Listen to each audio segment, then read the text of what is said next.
ഇരുമ്പ് കൊണ്ട് ബീരങ്കി കണ്ടുപിടിച്ച മൈസൂർ കടുവ എന്നറിയപ്പെടുന്ന നമ്മുടെ ടിപ്പു സുൽത്താൻ ബ്രിട്ടീഷുകാർക്കെതിരെ നിർമ്മിച്ച ഒരു ജയിലാണിത്. വാട്ടർ ജയിൽ, സീക്രട്ട് ജയിൽ എന്നൊക്കെ പറയും.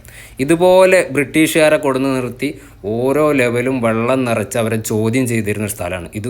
ഈ വഴി ഹോളിൽ നിന്നും വെള്ളം പമ്പ് ചെയ്തായിരുന്നു ഇതിൽ വെള്ളം നിറച്ചിരുന്നത്. ഈ ഹോളിലൂടെ അത് ഒഴുക്കി വിടുകയായിരുന്നു. അങ്ങനെ ഇതായിരുന്നു ഇതിൻ്റെ പഴയകാല കവാടം. ഇതിൻ്റെ ബാക്കിലാണ് നേരെ കാവേരി നദി ഒഴുകുന്നത്. ഈ നദിയിൽ നിന്നായിരുന്നു വെള്ളം നിറച്ചായിരുന്നു ഇത് ഫില്ല് ചെയ്തിരുന്നതും ഇതിൽ നിന്ന് ഒഴിവാക്കുകയും ചെയ്തിരുന്നത്. ഇതിൻ്റെ കോട്ടമതിലൊക്കെ ഓരോ ഹോളുകൾ കാണാൻ നമുക്ക് കഴിയും കേട്ടോ.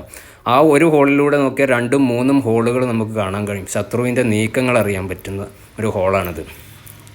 അവിടുന്ന് തൊട്ടടുത്തായിട്ട് ഒരു വാട്ടർ ഗേറ്റ് എന്നറിയപ്പെടുന്ന ഒരു സ്ഥലം കാണാം. ഇതായിരുന്നു ആ ജയിലിലേക്കുള്ള സീക്രട്ട് വഴി എന്നറിയപ്പെടുന്നത്.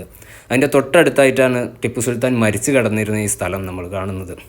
അവിടുന്ന് സ്വല്പം നീങ്ങി കഴിഞ്ഞാൽ ടിപ്പുവിൻ്റെ ഉമ്മയും ഉപ്പയും